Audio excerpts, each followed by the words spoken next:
Tales from the Mythos.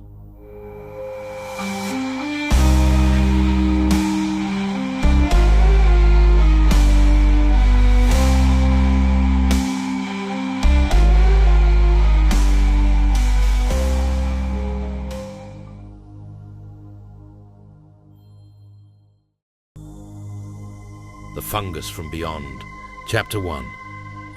The Desperation. Albert Albright had spent the last 6 months watching his wife waste away. The doctors had no answers. They only had words: degenerative, irreversible, unknown. The disease was eating her from the inside out, but no one could tell him why. Some days she would seem stable, her voice still hers, her hands still warm to the touch. Other days, she didn't recognize him at all. He had searched everywhere for a cure, pored over medical journals, called in every favor he had with Miskatonic's faculty, even considered methods better left unexplored. Then, he received a letter from Danny Malone, a researcher at a medical facility in Northern Ireland. Albert knew the name. Danny was the younger brother of Thomas Malone, a police detective in Brooklyn, whom Albert had crossed paths with more than once. Thomas had helped Albert bury things that couldn't be explained, things best left forgotten. If Danny was reaching out to Albert personally, it meant something. His letter described a fungal anomaly discovered in the limestone caves of Antrim. The preliminary results were shocking. Damaged brain tissue in rodents had temporarily regenerated before the fungus overtook the host. Some test subjects had even displayed brief moments of heightened cognition before their bodies failed. Something in Albert's gut told him it was connected. It wasn't much. It wasn't even rational. But it was hope. And hope was all he had left. 3 days later, Albert boarded a ship to Northern Ireland, accompanied by Father Luke from Lismore and Sergeant Mario Bragieri from Bari, Italy. Mario had been skeptical from the start. "You're telling me," he had said on the dock before they departed, "that a mold growing in some god-forsaken hole in Ireland is going to cure her?" Albert had met his gaze. "I don't know," he admitted, "but I have to try." Father Luke had been quieter. "I know some of the lads at this facility," he had said, as their ship neared Belfast. "Trained with a few of them back in seminary before I took a different path." His eyes were shadowed, the words carrying an unspoken weight. The research station stood on a bleak stretch of coast, its grey buildings huddled against the wind and sea. When they arrived, Danny Malone met them at the door, his face tight with exhaustion. "You came a long way for something that might not work," he said, leading them inside. Rows of refrigerated containment units lined the lab, and within them, the ghost-white fungus pulsed faintly as though it were breathing. "It thrives in darkness," Danny murmured. "We found it deeper than anything should be alive." The next morning, they descended into the caves. The air grew thick and humid, cloying with the scent of rotting citrus. Their lanterns flickered against slick stone walls, revealing veins of fungal growth threading through the rock.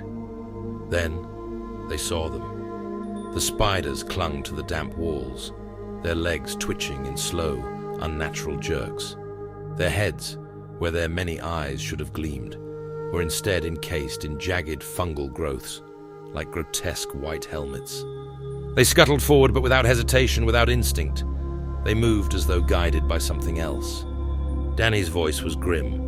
"Every infected creature dies, some violently, some just stop moving. But before that, they always try to spread it to others." They collected their samples with care.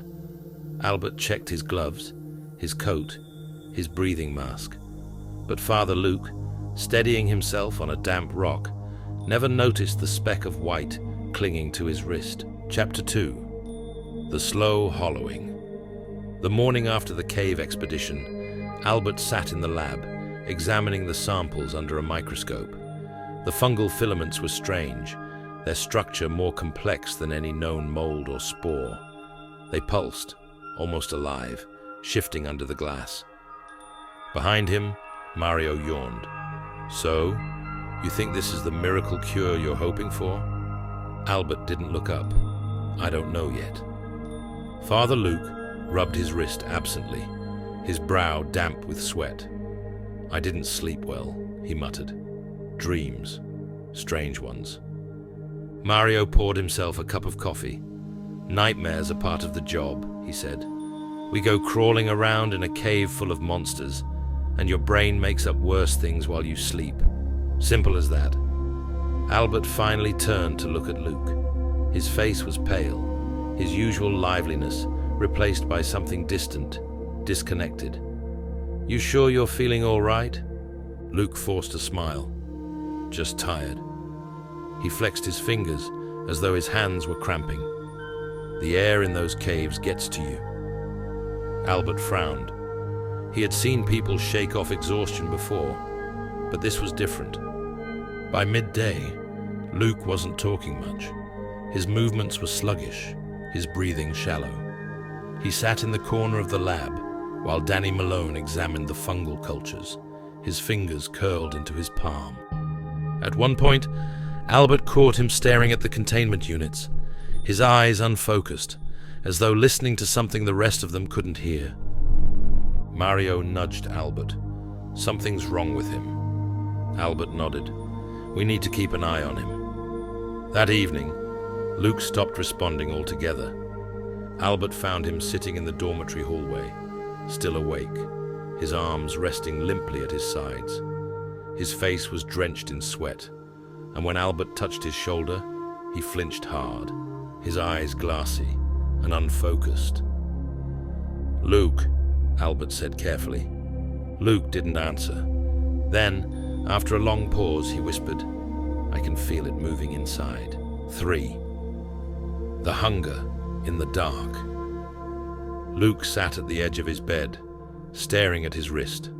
His voice was barely a breath. "It's spreading." Albert knelt beside him. "Let me see." With reluctance, Luke rolled up his sleeve. A network of white filaments burrowed beneath the skin, radiating from a small fungal growth at the center of his wrist. The veins beneath pulsed in a slow, rhythmic motion, not like a heartbeat, but something deliberate. Mario swore. "Dio mio." Albert's stomach twisted. He had seen plenty of diseases in his time, but nothing that moved like this. Luke's fingers twitched, then stilled.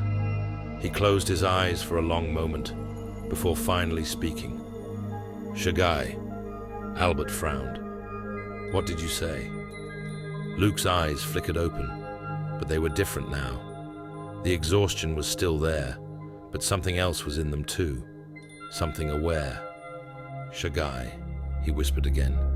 "A planet, a place that died a long time ago." Mario shifted uneasily. "How do you know that?" Luke blinked slowly, his breathing shallower, "Because they remember." Albert felt a chill crawl up his spine. "Who?" Luke lifted his infected wrist, staring at the fungus weaving through his veins. "The ones who lived there. Their bodies are gone, but they had other ways to survive." Mario clenched his fists. "You're saying this thing in you, it's them?" Luke nodded slowly, his eyes unfocused. "They've been waiting in the dark, in the soil, in the cracks beneath us, dormant, silent." He exhaled sharply, shuddering. "But now they know we're here." Albert felt a wave of nausea. It was as if something in the room had shifted, as if something else had just become aware of them. Mario grabbed Albert's arm. "We need to get him out of here. Cut that thing out of him." Luke smiled. It was wrong. A slow, knowing curve of the lips, something that didn't belong to him.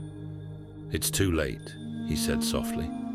Albert forced himself to stay calm. "We have to quarantine him. Now."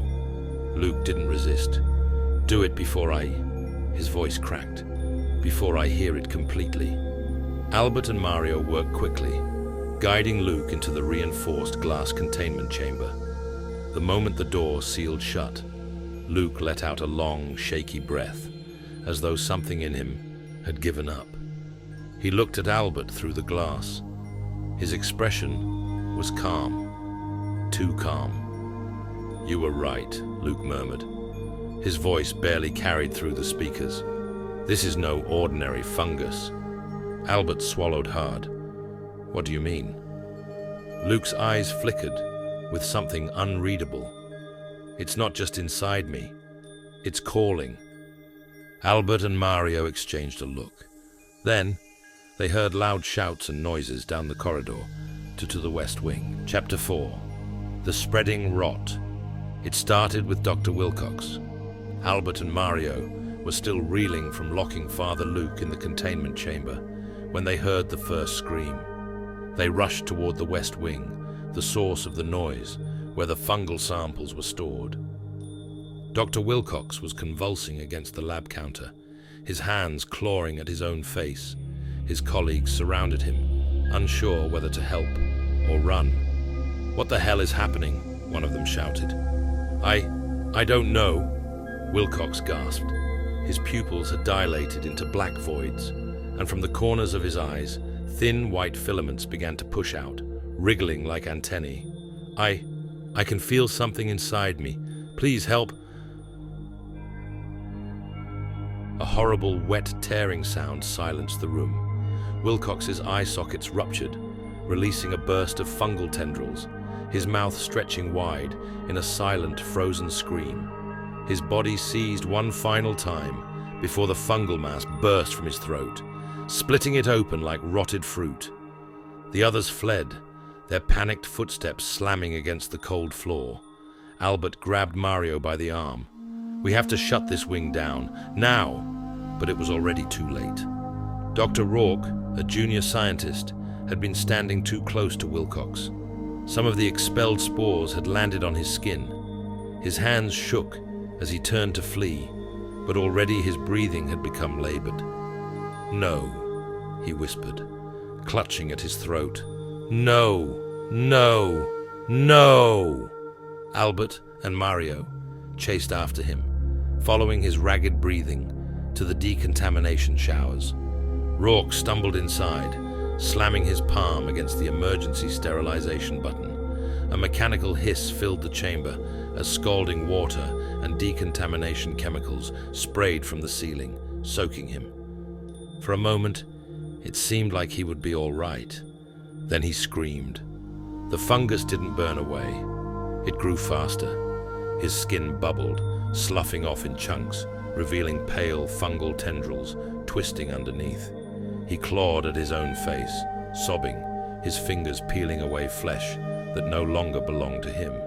His voice gurgled as spores poured from his mouth, overtaking his lungs, replacing his breath with something else. Albert grabbed Mario by the shoulder. "We have to get out of here. The West Wing is lost." But the nightmare wasn't over. Dr. McDermott, another researcher, had seen everything. His mind snapped. Wild-eyed and shaking, he bolted for the emergency containment controls. "We have to lock the lab down," he shrieked. He lunged for the Outbreak containment door, slamming it shut behind him. The lab's steel shutters sealed, cutting off the contaminated area. For one horrible moment, he exhaled in relief. Then, he gasped. His fingers trembled as he looked down. His own skin had begun to turn white, the infection creeping up his arm. "No, no," he whimpered. In his panic, he tried to reopen the doors, but his hands shook too violently to override the system. His head jerked back as if something had seized control of his muscles. Then, with unnatural speed, his hands slammed down on the emergency override lever, severing the containment door midway through his neck. His head hit the floor with a wet thud. Albert and Mario froze in horror. Then the head blinked. It twitched on the ground, its lips still moving. "We are coming," it whispered. The headless body stood up. Its hands reached blindly for the controls, fumbling to release the locks. Mario grabbed Albert. "We are not staying to watch how this ends." Albert forced himself to move. They bolted from the west wing. Behind them, the headless thing was still reaching. The last thing Albert saw before turning the corner was McDermott's head, its mouth stretching into something that was almost a smile. Chapter 5. The Gauntlet. Albert and Mario sprinted toward the east wing, gasping for breath as alarms blared overhead. The west wing was lost, but the entire facility was still at risk. The only way to contain the outbreak was to reach the control room and activate the facility-wide containment lockdown. Mario clutched Albert's arm. "How much time do we have before that thing? Before they spread further?" Albert shook his head. "Minutes, maybe less." A new hissing sound filled the hallway. Overhead, the containment system sprinklers activated, releasing noxious chemical gas meant to sterilize organic contaminants. Albert coughed, eyes stinging. "Gas masks, now!" Both men yanked their emergency respirators from their belts and pulled them over their faces as the corridor ahead filled with a swirling yellow mist. Beyond the fog, the entrance to the containment corridor loomed, a series of 3 security checkpoints that led to the East Wing control room. Mario swore. "That hallway's a goddamn death trap." "It's the only way," Albert said grimly. They pressed forward, each door cycling through its lockdown procedure, one sealing behind them before the next opened. The first compartment scanned them, the door hissing shut behind them. A low, robotic voice filled the air. "Containment scan in progress. Please stand by." Mario shifted uncomfortably. "Feels like a damn tomb in here."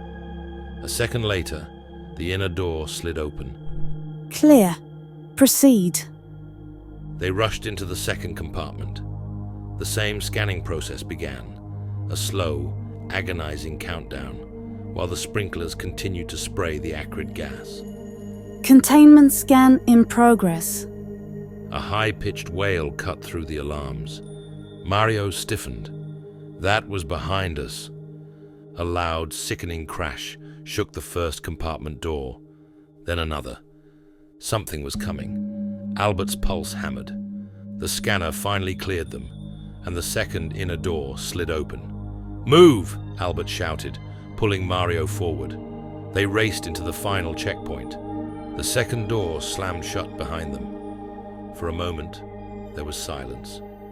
Then, the battering began again. Albert turned to Mario. "Tell me that isn't—" A wet skittering noise came from above. Both men froze. A slow, sticky scraping sound drifted from the ceiling vents, followed by the creak of metal. A thick, milky secretion dripped onto Mario's shoulder. Mario's breath caught. A voice gurgled through the vent slats. "You can't leave." Then the vent cover snapped open, and Luke dropped down. He didn't land normally. His arms were wrong, twisting unnaturally as he latched onto the wall like an insect, head tilted at a grotesque angle. The fungus had spread completely over his skull, leaving only a few strands of human hair visible through the grotesque plating. His eyes were still there, but they weren't his anymore. Luke's face split into a twisted grin, his voice wet and unnatural. "You're almost out, almost safe." His neck jerked unnaturally, the tendrils coiling over his skin, pulsating like they were breathing. "But you know you won't be, right?" Mario's voice shook. "Jesus Christ." Albert's hands went to his revolver. "Luke, stop!" Luke's mouth opened too wide, his voice echoing strangely. "There is no Luke, only us." Then he lunged. Mario fired his gun, the first bullet shredding part of Luke's fungal plating, but it didn't stop him. The tendons in his neck twisted back together, regenerating almost instantly. Albert grabbed Mario, pulling him through the next containment door. They stumbled into the final checkpoint, slamming the emergency override. The door slammed shut, just as Luke threw himself forward, slamming into the glass. The vent system hissed. From above, the containment plasma system activated. Luke let out a hideous, distorted shriek as searing plasma ignited the vents, superheated gases surging through the passageways. For a second, he thrashed against the glass, melting tendrils slapping against the reinforced panels. His fungal flesh burned away in chunks, exposing the skeletal remnants of his human form beneath. But the worst part was his face. His human eyes were still there, pleading, begging. As the flames roared higher, Luke reached forward one last time, his mouth opening in what might have been a final, garbled plea. Then he was gone. The final security door locked into place. Albert and Mario stumbled forward, gasping, their clothes damp with sweat and chemical residue. Behind them, the east wing doors slammed shut, sealing the burning corridor behind thick steel plating. Mario took a shuddering breath, voice hollow. What the hell did we just see? Albert, still staring at the scorched containment door, whispered, "We were too late." Then, Mario took a shuddering breath. What the hell did we just see? Albert, still staring at the scorched containment door, whispered, "We were too late." Chapter 6. The Last Exit. The facility alarms blared in unison, a deafening cacophony of sirens and mechanical warnings. Over the loudspeakers, the automated voice droned, Full facility containment in progress. Sealing all primary exits. Evacuation is no longer possible. Stand by for sterilization procedures. Albert and Mario ran. They sprinted through the last corridor, lungs burning beneath their gas masks.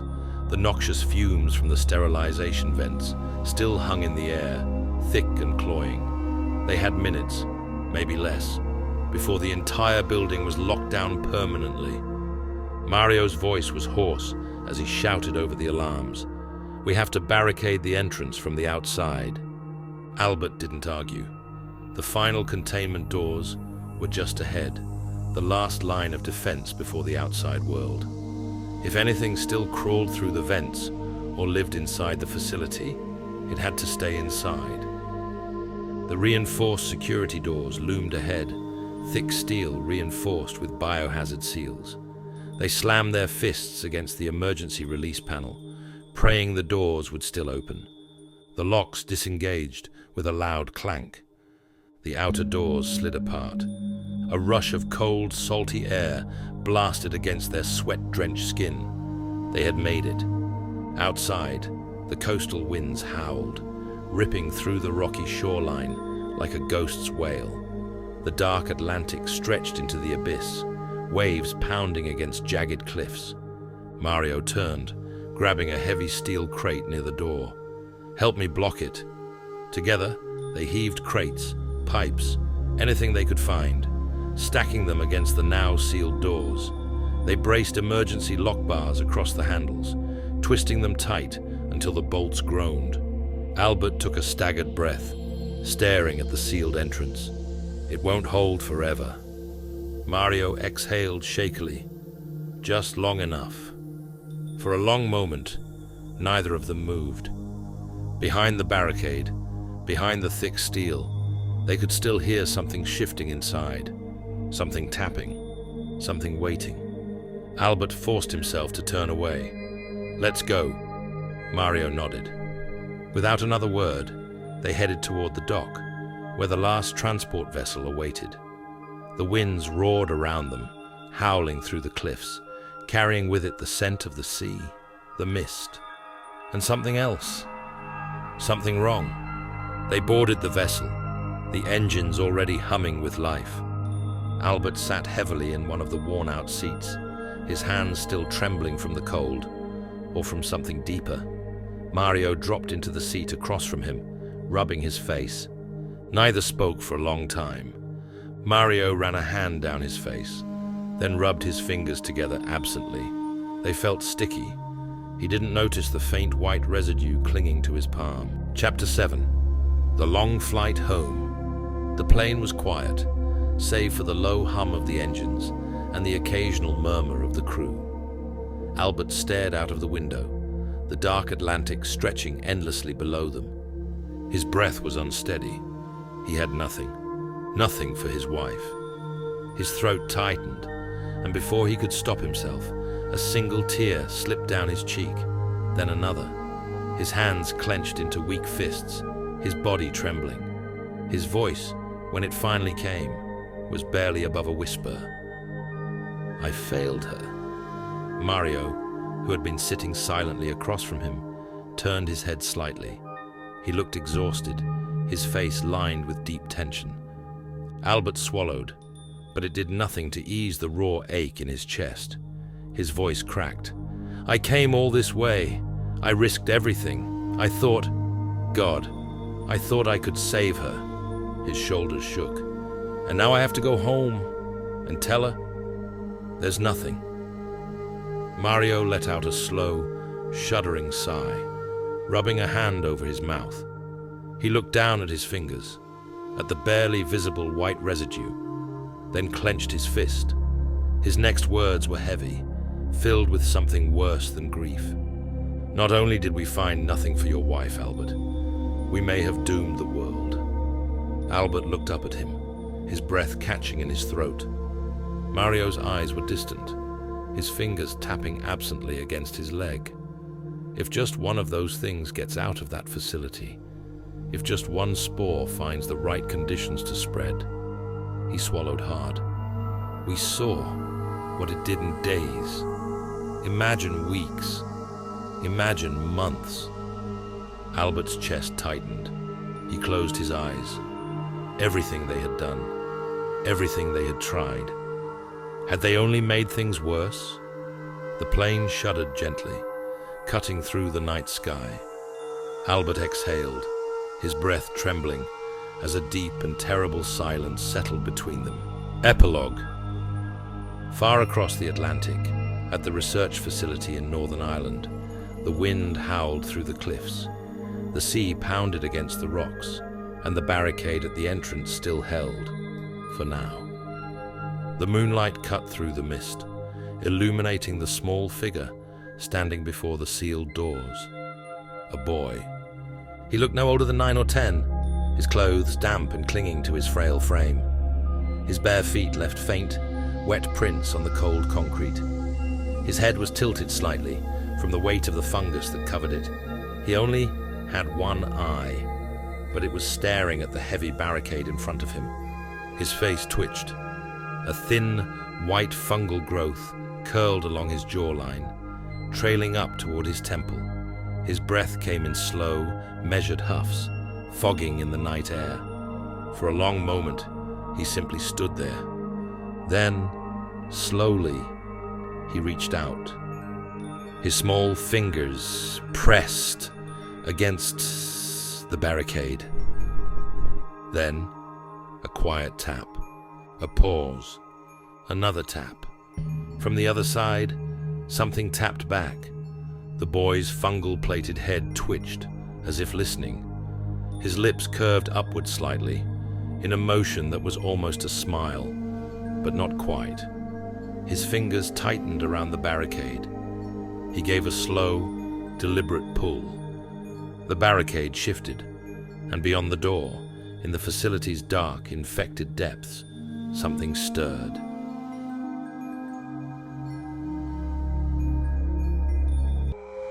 If this tale stirred something in the dark corners of your mind, don't let it end here. Like the video, leave a comment, share it with those who dream strange dreams, and subscribe so you don't miss what's still to come.